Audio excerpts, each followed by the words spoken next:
dear students, welcome to the BBS e-learning classes। आज कल हम प्रीवियस जो लेक्चर में पढ़ रहे थे कंपोजिट फंक्शन के बारे में, आज हम उसी कंपोजिट फंक्शन के ऊपर कुछ एग्जांपल्स करेंगे। हमने पढ़ा था कि कंपोजिट फंक्शन क्या होता है।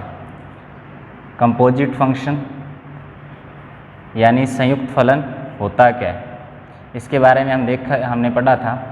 संयुक्त फलन में हमने दो प्रकार की चीज़ें पढ़ी थी कि मान लो f आपके पास रियल नंबर से रियल नंबर में कोई फंक्शन है, या किसी भी सेट में g भी रियल से रियल में कोई फंक्शन है, या ऐसे लिखा था हमने कि a से b में आपका f फंक्शन है और b से c में आपका g फंक्शन है। अगर ऐसा फंक्शन है तो यहाँ हम फंक्शंस को दो तरह से कंपोज कर सकते हैं। कंपोज किससे करते थे? एक ऑपरेशन थी o, इससे कंपोज करके हम दो तरह के फंक्शन बनाते थे, FOG और GOF। FOG और GOF कैसे बनता था? जब आपके पास ये फंक्शन था a, b और c, a से b में फंक्शन f डिफाइन था, b से c में फंक्शन g डिफाइन था, तो यहाँ से a से c में जो फंक्शन डिफाइन था वो g ऑफ f, बाद वाला फंक्शन पहले आता है और पहले वाला फंक्शन बाद में चला जाता है। इस तरह से कंपोज होता है। तो g ऑफ f हमने एक फंक्शन डिफाइन किया था और इसमें अगर हम कोई एलिमेंट x लेके चले थे तो यहाँ वो अपनी इमेज fx के रूप में दे रहा था और यहाँ आपका फंक्शन g के अंतर्गत इस तरह की इमेज दे रहा था। और यहीं से हमने एक डेफिनेशन बनाई थी FOGX बराबर g ऑफ fx बराबर g ऑफ fx। ये डेफिनेशन हमने इसी से बनाई थी। और g ऑफ f कैसा फंक्शन था? जो a से c में डिफाइन था। सिमिलर हमने FOG के बारे में बात की थी। जो FOG था वो FOG कहाँ से कहाँ डिफाइन था, उसके लिए हम अगर देखें तो हमने ये किया था, जहाँ पे g फंक्शन है वहाँ पे हमने f को रख दिया। जैसे ये कोई सेट a था, ये कोई सेट b था, या ऐसे लिख लो कि हमने g को b से c में डिफाइन कर रखा है। ये फंक्शन g था और जो f फंक्शन था वो a से b में डिफाइन था। कौन सा? f function. अब यहाँ हम क्या कर सकते थे? यहाँ हम FOG फंक्शन बना सकते थे, बाद वाला फंक्शन पहले, पहले वाला फंक्शन बाद में। यहाँ जो FOG बनेगा वो b से b में बनेगा। समझ आ गई? b से b में बनेगा, लेकिन यहाँ एक कंडीशन होगी। क्या कंडीशन? हमने यहाँ भी ये कंडीशन सीखी थी कि अगर f की रेंज सबसेट है g के डोमेन का, तब तो हम g ऑफ f इस तरह से डिफ़ाइन कर सकते हैं, अदरवाइज़ हम डिफ़ाइन नहीं कर सकते। यहाँ भी वही कंडीशन होगी कि जो FOGX की जो डेफिनेशन बनाएंगे कि यहाँ x था, यहाँ जो एलिमेंट पड़े हैं वो gx टाइप के हैं। अब gx टाइप के एलिमेंट हैं तो ये जो एलिमेंट जुड़ेंगे FOG के अंतर्गत, तो FOG जो फंक्शन था वो b से b में डिफ़ाइन था। ये तभी पॉसिबल होगा, कब पॉसिबल होगा? कि FOGX फंक्शन तभी बनेगा जब g की जो रेंज आएगी वो सबसेट हो। किसका? वो सबसेट होनी चाहिए f के डोमेन का, तब तो हम FOG डिफ़ाइन कर सकते थे। कैसे? g की जो रेंज थी वो कौन सी थी?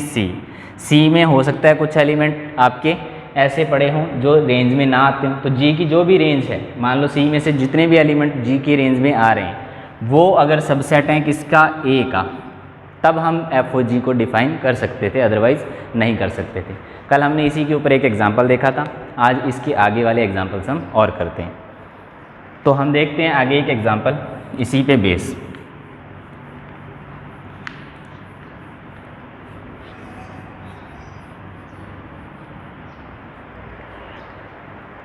एक एग्जांपल है हमारे पास, f आपको फंक्शन दे रखा है r से r में, और इस फंक्शन की जो डेफिनेशन दे रखी है वो डेफिनेशन है fx बराबर x³।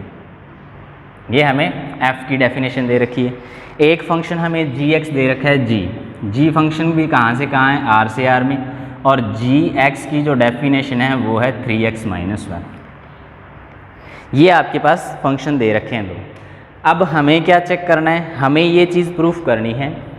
पहले तो हमें g ऑफ f निकालना है और फिर हमें FOG निकालना है। यानी ये दोनों फंक्शन अगर डिफ़ाइन हैं तो हमें इन्हें फाइंड करना है। दोनों फंक्शन को फाइंड करने के बाद हमें एक कंडीशन और पूछ रखी है कि हमें ये भी प्रूफ करना है कि क्या ये फंक्शन बराबर हैं या नहीं है, जी ऑफ एफ और एफ ओ जी क्या बराबर हैं या नहीं, ये चीज़ भी हमें प्रूफ करनी है। तो इसको करने के लिए हमारे पास वही मेथड है, पहले हम एफ ओ जी को निकालेंगे या जी ऑफ एफ को निकालेंगे। ये दोनों फंक्शंस को निकालने के बाद हमें दोनों फंक्शन को चेक करना है कि क्या ये फंक्शन बराबर हैं या नहीं। तो बराबर वाली कंडीशन हमने कल पढ़ी थी कि इक्वल फंक्शन की हमने जो डेफिनेशन पढ़ी थी उसमें हमने ये पढ़ा था कि दो फंक्शन इक्वल फंक्शन तब होते हैं जब उनका डोमेन आपस में बराबर हो, उनका कोडोमेन आपस में बराबर हो और उनकी रेंज भी आपस में बराबर हो। तो ये तीनों चीज़ें हम इसमें चेक करेंगे। अगर अब बराबर आई तब तो ये फंक्शन आपका क्या बनेगा, तब तो हम कहेंगे कि ये दोनों फंक्शन बराबर हैं, अदरवाइज ये फंक्शन बराबर नहीं रहेंगे। तो हम इसको इसी तरह से सॉल्व करेंगे। तो सबसे पहले हमें जी ऑफ एफ और एफ ओ जी निकालना है। अगर हम जी ऑफ एफ निकालना चाहते हैं, जी ऑफ एफ निकालना चाहते हैं तो पहले हम जी ऑफ एफ को देखते हैं कि जी ऑफ एफ बनेगा कैसे। जी ऑफ एफ एक्स ऐसी डेफिनेशन देता है हमें जी ऑफ एफ एक्स। अब जी ऑफ एफ एक्स बनेगा तो इसमें हमें क्या चेक करना है कि अगर एफ की जो रेंज आए वो सबसेट आए किसका, जी के डोमेन का। एफ की जो रेंज है अगर वो जी के डोमेन का सबसेट हुई तब तो ये चीज़ डिफाइन होगी, अदरवाइज ये चीज़ डिफाइन नहीं होगी। तो एफ की रेंज हम निकालते हैं। एफ फंक्शन ये वाला फंक्शन था, कौन सा फंक्शन था, आर से आर में ही डिफाइन है और एफ एक्स की डेफिनेशन दे रखी है एक्स क्यू। और इस फंक्शन के बारे में हम अच्छे तरह से जानते हैं, जब भी किसी वेरिएबल की पावर ओड है और उस ओड पावर में जो आपका फंक्शन है वो मान लो आर से आर में डिफाइन है तो उसकी रेंज भी क्या रहेगी, आर ही रहेगी। क्योंकि कोई भी रियल नंबर रखोगे कोई ना कोई एक रियल नंबर मिलेगा। 1 रखा तो 1 की क्यूब 1 आ गया, 2 रखा तो 2 की क्यूब 8 आएगा। अब रियल नंबर में 1 और 2 के बीच में बहुत सारी संख्याएं हैं, जैसे जैसे उनको रखोगे वैसे वैसे हमें सेकंड सेट में पॉइंट्स मिलते जाएंगे। समझ आ गई। तो ये जो फंक्शन है वो आर से आर में ही डिफाइन था। तो ये फंक्शन आर से आर में ही डिफाइन था, आर से आर में। यहाँ पॉजिटिव, यहाँ जीरो, यहाँ नेगेटिव, यहाँ पॉजिटिव, यहाँ जीरो, यहाँ नेगेटिव। समझ आ गई।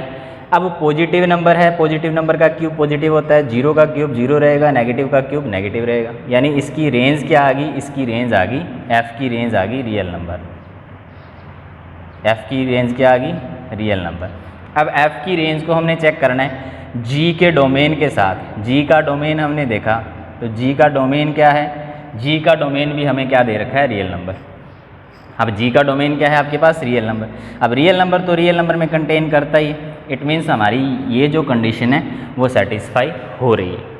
अगर ये कंडीशन सेटिस्फाई हो रही है तो हमारा फंक्शन है वो डिफ़ाइन किया जा सकता है। और उसको डिफ़ाइन कैसे करेंगे कि कहाँ से कहाँ डिफ़ाइन रहेगा, हमें जी ऑफ एफ निकालना है। इसका मतलब क्या हुआ कि फंक्शन जो पहले है उसको बाद में ड्रॉ करेंगे। तो हमने इसको इस तरह से पहले हमने एफ़ को ड्रॉ कर लिया, फिर हमने जी को ड्रॉ कर लिया। ये भी रियल नंबर, ये भी रियल नंबर, ये भी रियल नंबर। अब यहाँ से यहाँ जो फंक्शन होगा वो कौन सा होगा, जी ऑफ एफ होगा। अब जी ऑफ एफ के बारे में हमें क्या पता लगा कि जी ऑफ एफ का जो डोमेन होगा वो भी आर होगा और को डोमेन होगा वो भी आर होगा। ये हमें पता लग गया इतनी कंडीशन से। अब इसके बाद हमें क्या करना है, हमें इसकी रेंज फाइंड करनी है। जी ऑफ एफ एक्स हमें देखना है कि वो किस तरह से काम करेगा। तो हमने जी ऑफ एफ एक्स वाला फॉर्मूला यहाँ अप्लाई कर दिया। अब हम देखेंगे कि यहाँ जी ऑफ एफ एक्स निकालना है तो अंदर सबसे पहले एफ एक्स की वैल्यू देखेंगे। तो एफ एक्स की वैल्यू हमारे पास क्या है, एक्स क्यूब है। तो हमने यहाँ रख दी जी ऑफ एक्स क्यूब बन गया। अब जी के बारे में देखना है कि जी की डेफिनेशन क्या है, जी एक्स बराबर 3x - 1। यानी जी के पास जो भी x है वो इस एक्सप्रेशन में आता है, इस तरह से वो रिजल्ट देता है। तो जी के अंदर ये एक्स क्यूब पड़ा था, अब x की जगह एक्स क्यूब रख देंगे तो ये बन जाएगा 3x³ - 1। तो ये जी ऑफ एफ एक्स का रिजल्ट आ गया। यानी कहने का मतलब जी ऑफ एफ एक्स जो आर से आर में डिफाइन था उसकी डेफिनेशन क्या बन गई कि जी ऑफ एफ एक्स होगा वो इस तरह का होगा, इस तरह की उसकी रेंज आएगी। समझ आ गई। अब हम एफ ओ जी के बारे में बात करते हैं। एफ ओ जी के बारे में बात करेंगे तो एफ ओ जी के लिए फिर वही काम हम बना लेते हैं, एफ ओ जी। एफ ओ जी का मतलब क्या हुआ कि एफ फंक्शन अब की बार पहले आ रहा है तो इसको ड्रॉ क्या करेंगे, बाद में करेंगे। ये फंक्शन हो गया एफ और ये फंक्शन हो गया, सॉरी ये फंक्शन हो गया जी और ये फंक्शन हो गया एफ। ये सारे रियल से रियल में ही डिफाइन है तो कोई दिक्कत नहीं है। समझ आ गई। अब जो एफ ओ जी होगा वो भी रियल से रियल में ही डिफाइन होगा। एफ ओ जी कहाँ से कहाँ डिफाइन हो गया, रियल से रियल में। तो यहाँ से हमें एफ ओ जी के डोमेन और को डोमेन के बारे में पता लग गया। अब हमें इसकी डेफिनेशन बनानी, तो एफ ऑफ जी एक्स बराबर क्या होता है, एफ ऑफ जी एक्स। अब ये फंक्शन तभी काम करेगा जब जी की जो रेंज है वो सबसेट हो एफ के डोमेन का। जी की जो रेंज है वो एफ के डोमेन का क्या होना चाहिए, सबसेट होना चाहिए। तो हमने जी की रेंज के बारे में देखा, तो जी की रेंज क्या थी, जी की रेंज इस तरह की थी 3x माइनस 1। 3x माइनस 1 का मतलब क्या था, यहाँ कोई भी रियल नंबर पुट करोगे तो कोई ना कोई रियल नंबर मिलेगा, क्योंकि 3 भी रियल नंबर है, x भी आपने रियल नंबर पुट कर दिया, 1 भी रियल नंबर है। और रियल नंबर को, दो रियल नंबर को गुणा करते हैं तो एक रियल नंबर आता है, मल्टीप्लाई करने के बाद क्या आता है, एक रियल नंबर।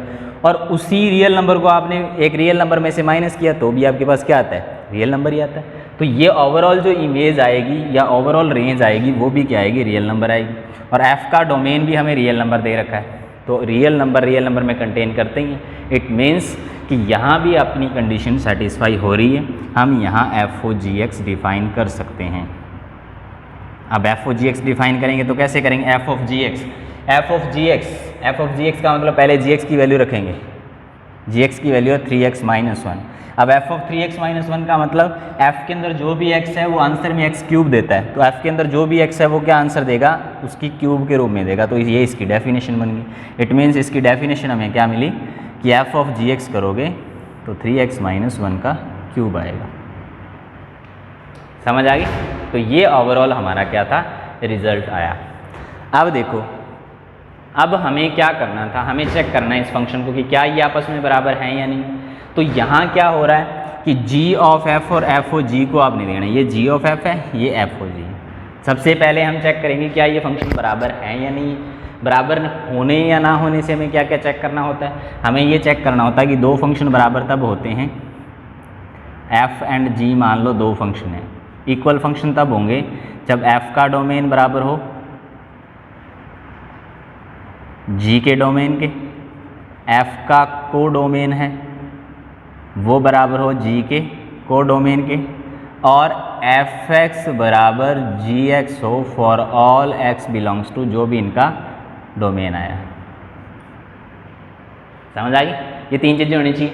अब हमने देखा g ऑफ f और f ओ g को बराबर करना था अब की बार आपने, तो g ऑफ f का डोमेन क्या है, रियल नंबर, f ओ g का डोमेन क्या है, रियल नंबर। तो ये पहली कंडीशन सेटिस्फाई होगी। g ऑफ f का जो को डोमेन है वो भी रियल नंबर है, f ओ g का को डोमेन वो भी रियल नंबर है, तो कोई दिक्कत नहीं है, ये भी चीज़ बराबर होगी, दो कंडीशन हमारी सेटिस्फाई होगी। अब तीसरी कंडीशन देखनी है। तीसरी कंडीशन देखने का मतलब क्या हुआ कि मान लो g ऑफ f तो एक तो ये रिजल्ट दे रहा है और एक ये रिजल्ट दे रहा है। अब अगर हम रेंज की बात करें, अगर हमने x बराबर 1 दोनों में पुट कर दिया, x बराबर 1 दोनों में पुट कर दिया, यहाँ पुट किया तो 3 इंटू 1 की क्यूब माइनस 1, यानी 3 माइनस 1 बराबर 2 आया। लेकिन यहाँ अगर 1 पुट करेंगे तो 3 इंटू 1 माइनस 1, इसका क्यूब किया तो कितना आ गया, 3 माइनस 1 कितना हो गया, 2 की क्यूब, यानी वैल्यू 8 आई। इट मीन्स 1 रखने पर ही ये वैल्यू अलग अलग आ रही, कॉन्ट्राडिक्ट कर गया। यानी कहने का मतलब f(x) बराबर gx नहीं है यहाँ पे। अगर यहाँ नहीं है तो हम कहेंगे कि ये दोनों फंक्शन आपस में बराबर भी नहीं है। तो ये आपका ओवरऑल क्वेश्चन था जो आपके पूरे चैप्टर को अच्छे से कवर करता है। एक बार और देखिए, हमारे पास दो फंक्शन दे रखे थे, f आपका f(x) बराबर x क्यूब, g बराबर आपका gx बराबर 3x माइनस 1, और ये भी रियल से रियल में डिफाइन था, ये भी रियल से रियल में डिफाइन था।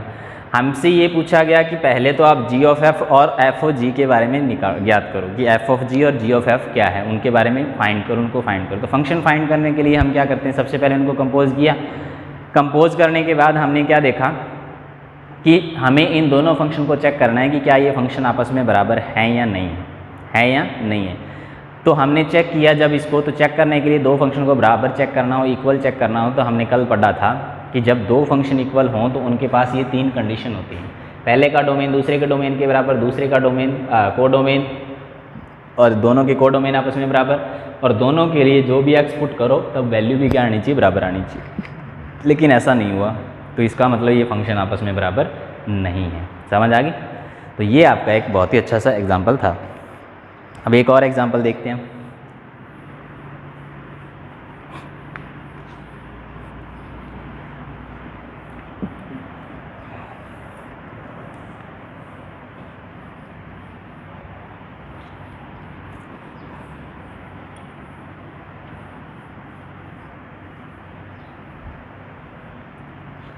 अगला जो हमारा एग्जाम्पल है वो कुछ इस तरह का ही है कि हमें दे रखा है f, वो रियल नंबर से रियल नंबर में डिफाइन है, और fx के बारे में दे दिया x² + 2, और gx हमें क्या दे रखा है, g है वो भी रियल से रियल में है, और gx बराबर दे रखा है x/x - 1, gx बराबर x/x - 1। तो यहाँ आपकी एक प्रॉब्लम है क्या कि gx का डोमेन इसने रियल नंबर लिया, जो कि गलत है, क्योंकि यहाँ g के डोमेन में x बराबर 1 रखते ही x - 1 अगर 0 रख दिया तो ये फंक्शन नॉट डिफाइन हो जाएगा। नॉट डिफाइन का मतलब x बराबर 1 पे ये वैल्यू ही नहीं देगा। अगर वैल्यू नहीं देगा तो इसका मतलब ये जो चीज़ इसने लिख रखी है वो यहाँ गलत लिख रखी है।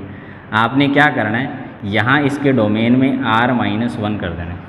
अगर 1 को बाहर कर देंगे तो हमारा फंक्शन डिफाइन हो जाएगा, क्योंकि अगर x - 1 बराबर 0 हुआ यानी x बराबर 1 पे क्या होगा, x बराबर 1 पे ये होगा कि x बराबर 1 जैसे ही रखेंगे तो ये फंक्शन डिफाइन नहीं हो रहा, तो वो x बराबर 1 इसके डोमेन में भी नहीं आएगा। डोमेन में नहीं आएगा तो g क्या बनेगा, r - 1 बनेगा। r में से आपने 1 को बाहर कर दिया। अब आपका ये फंक्शन डिफाइन है हर वैल्यू के लिए। अब जब ये फंक्शन डिफाइन हो गया तो हम अब क्या करेंगे, हम इसमें g(f) और f(g) के बारे में फाइंड करते हैं कि हमें निकालना क्या है, हमें निकालना है g(f) एंड f(g) फाइंड करना है।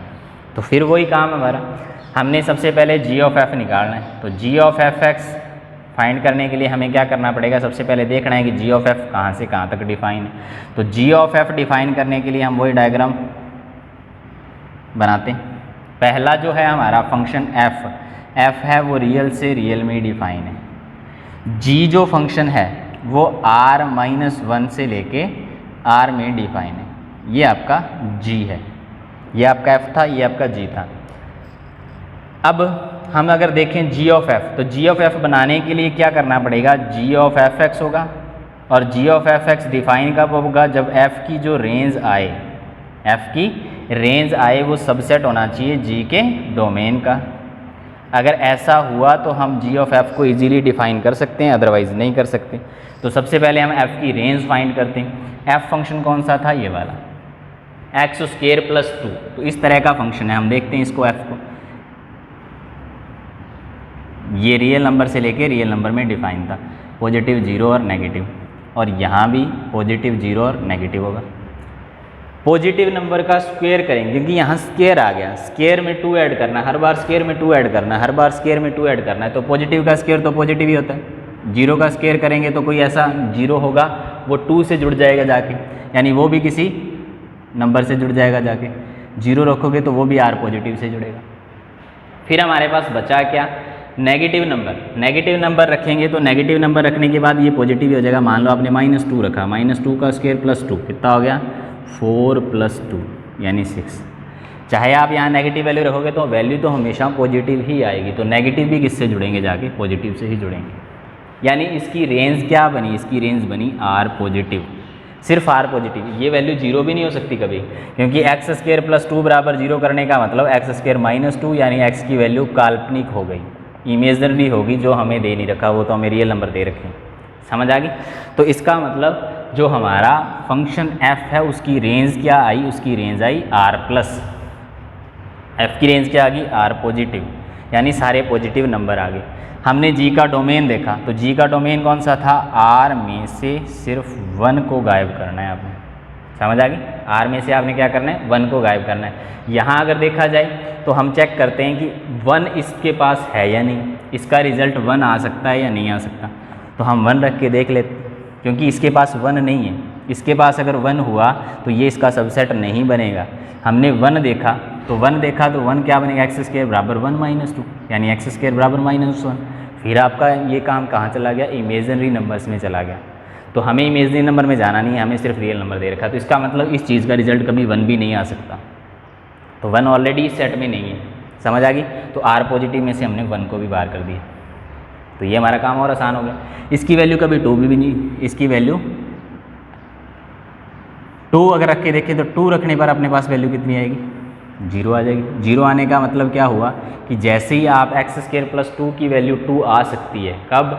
जब एक्स की वैल्यू आप जीरो रखोगे। तो मिनिमम इसकी वैल्यू कितनी हुई? मिनिमम इसकी वैल्यू आई 2, यानी मिनिमम इसकी वैल्यू कितनी आएगी? 2।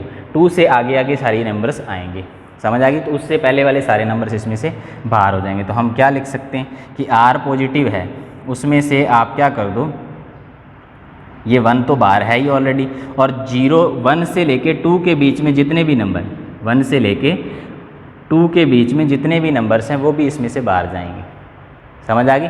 इसकी वैल्यू कभी जीरो भी नहीं आएगी, जीरो तो ऑलरेडी बाहर हो गया जब हमने आर पॉजिटिव लिख दिया, समझ आ गई?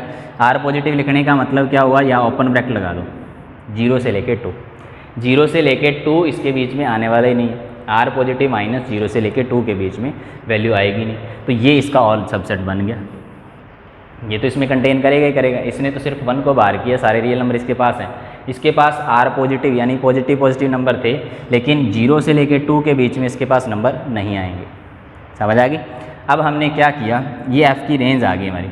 एफ़ की रेंज आने के बाद हमने क्या किया, एफ़ की रेंज आ गई तो ये हमारा कंडीशन भी सेटिस्फाई होगी। कंडीशन क्या सेटिस्फाई होगी? कंडीशन से हमें क्या मिला कि हम यहाँ पे जी ऑफ एफ़ को डिफ़ाइन कर सकते हैं। जी ऑफ एफ़ को डिफ़ाइन कैसे करेंगे? जी ऑफ एफ एक्स बराबर जी ऑफ एफ एक्स, इस तरह से डिफ़ाइन करेंगे। तो जी ऑफ एफ एक्स निकालेंगे तो एफ एक्स की वैल्यू देखो क्या है, एफ एक्स की वैल्यू थी एक्स स्क्वायर प्लस 2। अब जी किस तरह से काम करता है, जो भी एक्स है वो इस फॉर्म में चला जाता है, तो हमने इस फॉर्म में रख दिया इसको, एक्स स्क्वायर प्लस 2 बटे एक्स स्क्वायर प्लस 2 माइनस 1, यानी एक्स स्क्वायर प्लस 2 बटे एक्स स्क्वायर प्लस 1। ये आपका जी ऑफ एफ आ गया। यानी जी ऑफ एफ आपका कहाँ से कहाँ डिफाइन होगा? अब रियल नंबर से रियल नंबर में डिफाइन होगा। तो जी ऑफ एफ हमारा ऑलरेडी बना क्या, जी ऑफ एफ रियल से रियल में डिफाइन है, और जी ऑफ एफ एक्स की जो वैल्यू है यानी जो डेफिनेशन है इसकी वो क्या है, एक्स स्क्वायर प्लस 2 बटे एक्स स्क्वायर प्लस 1। तो इस तरह से आपने इसको चेक करना है कंडीशन को चेक करने के बाद आपने एफ ओ जी को डिफाइन करना है। सेम आप एफ ओ जी को भी इसमें से डिफाइन करोगे। एफ ओ जी को अगर डिफाइन करना चाहते हो तो हम एफ ओ जी को भी डिफाइन करते हैं। एफ ऑफ जी एक्स को डिफाइन करेंगे तो वो क्या बनेगा, एफ ऑफ जी एक्स बनेगा। अब एफ ऑफ जी एक्स बनेगा तो यहाँ कंडीशन क्या रहनी चाहिए, जी की जो रेंज है वो सबसेट होना चाहिए किसका, एफ के डोमेन का। अब जी बात आ गई जी के डोमेन की, तो जी का डोमेन जी की रेंज की, तो जी फंक्शन कैसा था, एक्स अपॉन एक्स माइनस 1 था। इसको हमने वाई मान लिया, रेंज निकालने के लिए हम इसको वाई मान लेते हैं, जैसे हम 11वीं क्लास में करते थे। वाई बराबर एक्स अपॉन एक्स माइनस 1 रख दिया हमने, तो ये बन गया वाई एक्स माइनस वाई बराबर, अब हमें चेक करना है, यहाँ हमने ले लिया वाई एक्स माइनस एक्स बराबर, हमें पूरा फंक्शन किस में कन्वर्ट कर लेना है, वाई में कन्वर्ट कर लेना है। तो ये बन गया वाई एक्स माइनस एक्स बराबर वाई, एक्स को कॉमन लिया, वाई माइनस 1 बराबर वाई, तो एक्स बराबर कितना हो गया, वाई बटे वाई माइनस 1। अब ये चीज़ कब तक डिफाइन रहेगी, जब तक वाई माइनस 1 क्या है, नॉट इक्वल टू 0, यानी वाई क्या है, नॉट इक्वल टू 1। यानी इस सेट में इस जी की जो रेंज आएगी वो कैसी आएगी, आर में से 1 को बाहर कर दो, बाकी सारे नंबर आप रख के देख सकते हो, x की वैल्यू एग्जिस्ट करेगी। x माइनस एक्स की वैल्यू 2 भी हो सकती है, कैसे हो सकती है, x बराबर 2x minus 1, 2x minus 2 sorry. तो ये बन गया हमारे पास, 2x को इधर ले आओ, x माइनस 2x बराबर माइनस 2, तो ये बन गया x माइनस एक्स बराबर माइनस 2, यानी x बराबर जैसे ही 2 रखोगे तो इसकी वैल्यू 2 आएगी। 2 रखा तो 2 इंटू 2 माइनस 1 बराबर 2 रिजल्ट देगा। तो किसी भी नंबर को आप इस तरह से चेक कर सकते हो, समझ आ गई। तो यहाँ इसकी रेंज में क्या नहीं आ रहा है, इसकी रेंज में 1 नहीं आएगा, बाकी सारे नंबर आएंगे। 1 नहीं आएगा, बाकी सारे नंबर आएंगे, तो हम इसकी रेंज को लिख दिया r माइनस 1, और f का डोमेन क्या था, रियल नंबर, ये भी इसमें कंटेन कर रहा है, कोई दिक्कत नहीं है। तो इसका मतलब एफ ओ जी भी डिफाइन किया जा सकता है। तो एफ ओ जी बनेगा कैसे, हम उसको बना के देख लेते हैं। हमें एफ ओ जी बनाना है तो जी को पहले रखना है आपने, तो जी कहाँ से कहाँ डिफाइन है, जी है जी r माइनस 1 से r में डिफाइन, और f हमारा फंक्शन कहाँ से कहाँ डिफाइन है, r से r में।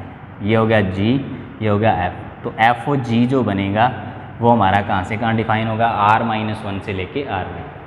तो एफ ओ जी जो डिफाइन होगा वो r माइनस 1 से लेके r में डिफाइन होगा, समझ आ गई।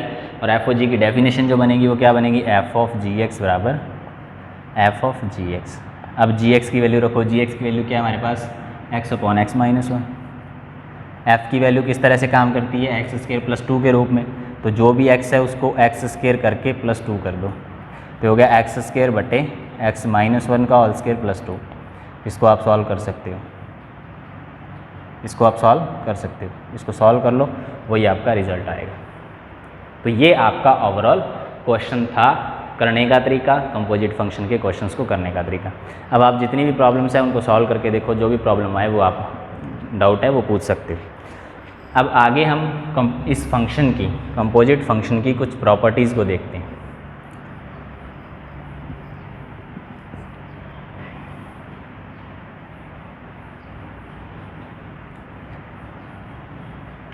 कंपोजिट फंक्शन की कुछ प्रॉपर्टीज़ हैं, हम उनके बारे में पढ़ेंगे। कल हमने एक प्रॉपर्टी तो देख ली थी कि अगर वन वन फंक्शन हुआ तो हमारा कंपोजिट फंक्शन भी वन वन बनेगा, मैनी वन हुआ तो हमारा कंपोजिट फंक्शन भी क्या बनेगा, मैनी वन बनेगा।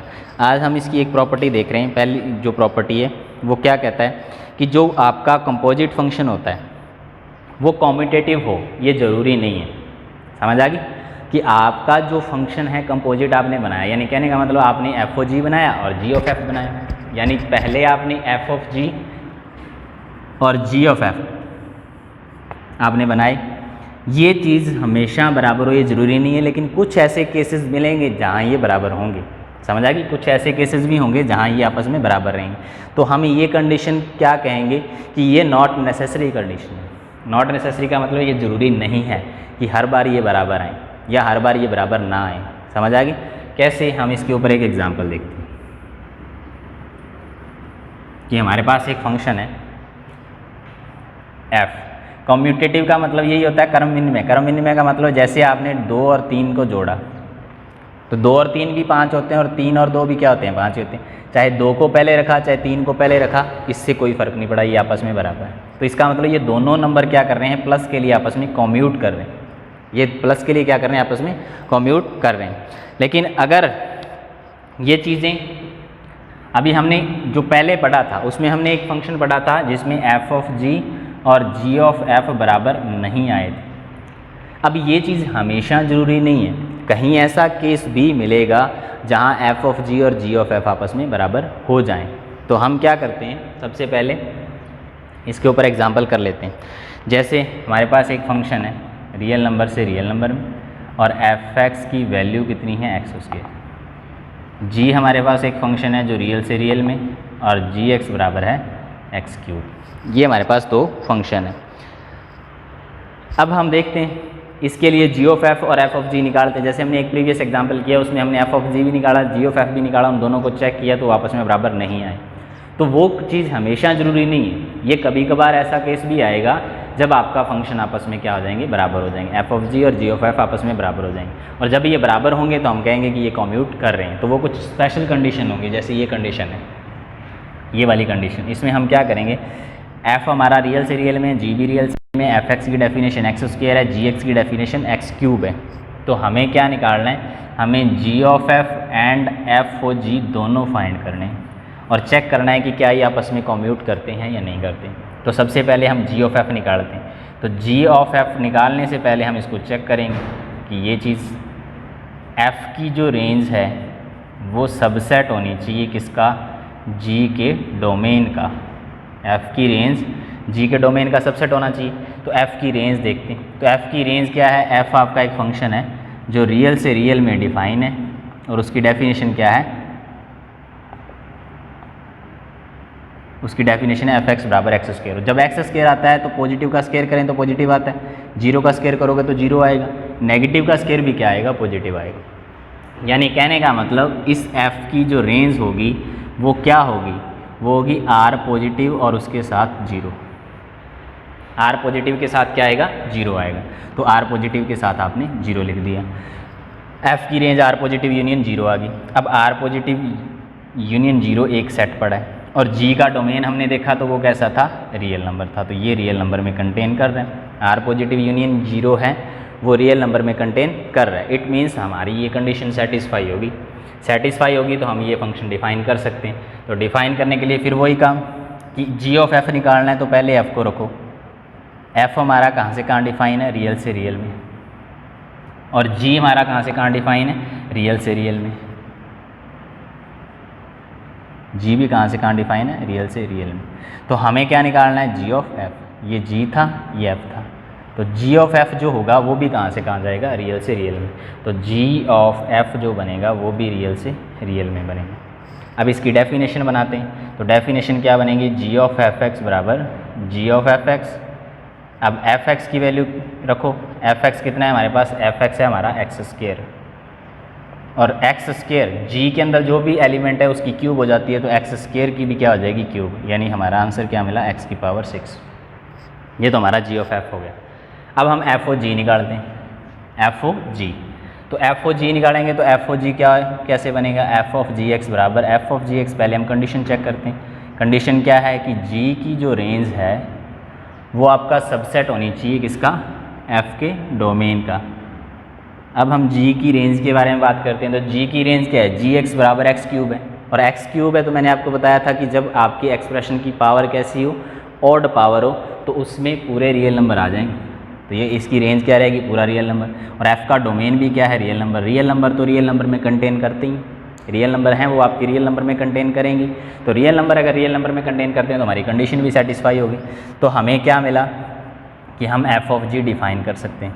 अब एफ ओ जी डिफाइन करने के लिए पहले कौन सा फंक्शन बनाना होगा हमें, जी। पहले हम कौन सा फंक्शन बनाएंगे, जी। जी फंक्शन कहाँ से कहाँ डिफाइन है, आर से आर में। फिर हम फंक्शन बनाएंगे कौन सा, एफ। एफ कहाँ से कहाँ है, रियल से रियल में। तो हमारा जो बनेगा एफ ओ जी वो भी कहाँ से कहाँ बनेगा, रियल से रियल में। अब हमें ये तो पता लग गया। अब हम इसकी डेफिनेशन बनाते हैं, तो definition F of G X क्या बनेगी, एफ ऑफ जी एक्स बनेगी। अब जी एक्स है, जी एक्स है वो कितना है, एक्स क्यूब है। जी एक्स कितना है, एक्स क्यूब। और एफ एक्स क्यूब की वैल्यू जो है, एफ एक्स क्यूब की वैल्यू हमारे पास कितनी है, एक्स। एफ के अंदर जो भी एक्स है उसकी क्या हो जाती है, स्क्वायर। तो एक्स क्यूब का भी क्या हो जाएगा, स्क्वायर। यानी क्या बना, एक्स की पावर 6। तो ये एफ ऑफ जी एक्स की डेफिनेशन आ गई। अब अगर हम चेक करेंगे क्या ये फंक्शन आपस में बराबर हैं या नहीं, F of G and G of F को देखना है।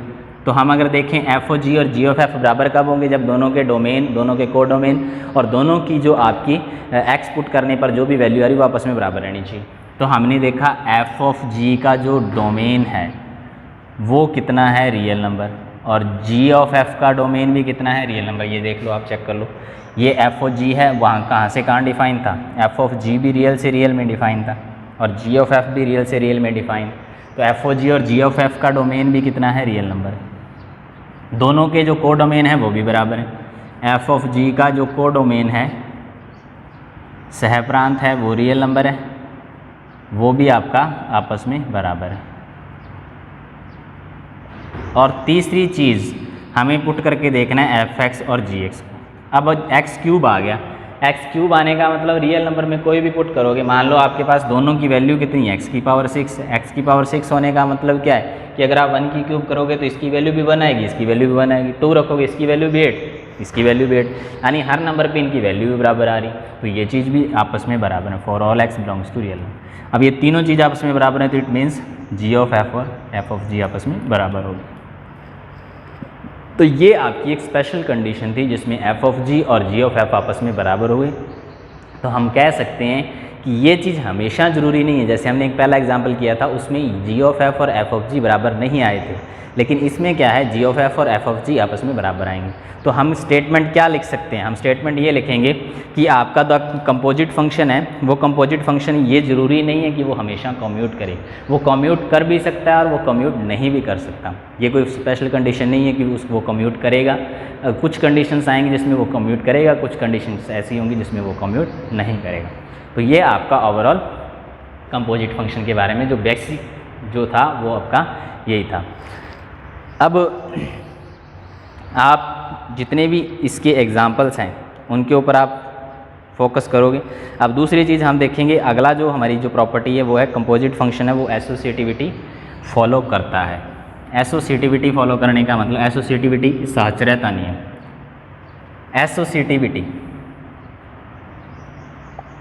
एसोसिएटिविटी यानी साहचर्य गुणधर्म। साहचर्य का मतलब क्या होता है, साहचर्य का मतलब होता है, मान लो आपने 3 नंबर लिए, 2, 3 और 4, आपने प्लस किया। प्लस करने का मतलब चाहे आप इन दोनों को पहले जोड़ दो, चाहे आप इन दोनों को पहले जोड़ दो, कोई फ़र्क नहीं पड़ता, रिजल्ट सेम आएगा। 2 + 3 5, 5 + 4 कितने हो गए 9। पहले आपने 2 + 3 को जोड़ा, फिर आपने 4 को जोड़ा तो 9 हो गए। या आप इसी को इस वे में भी जोड़ सकते हो, 3 + 4 7, 7 और 2 9, दोनों में रिजल्ट क्या आ रहा है, सेम आ रहा है। दोनों में रिजल्ट क्या आ रहा है, सेम। तो इसका मतलब प्लस जो कंपोजिशन होती है वो क्या होती है, एसोसिएटिविटी रखती है। अब उसी तरह से हमने चेक करना है 3 फंक्शन के लेने हैं।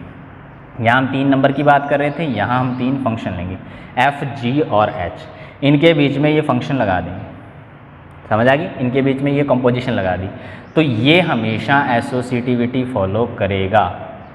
एसोसिएटिविटी में का मतलब, चाहे तो आप एफ ऑफ जी पहले फाइंड कर लो फिर एच फाइंड कर लो, या आप क्या करो जी ओ एच पहले फाइंड कर लो फिर उसको एफ के साथ ऑपरेट कर दो, इनका आंसर आपस में क्या रहेगा, सेम रहेगा। ये होती है एसोसिएटिविटी प्रॉपर्टी। और एसोसिएटिविटी को ये कंपोजिशन क्या करती है, फॉलो करती है, यानी कंपोजिट फंक्शन होते हैं वो एसोसिएटिविटी रखते हैं।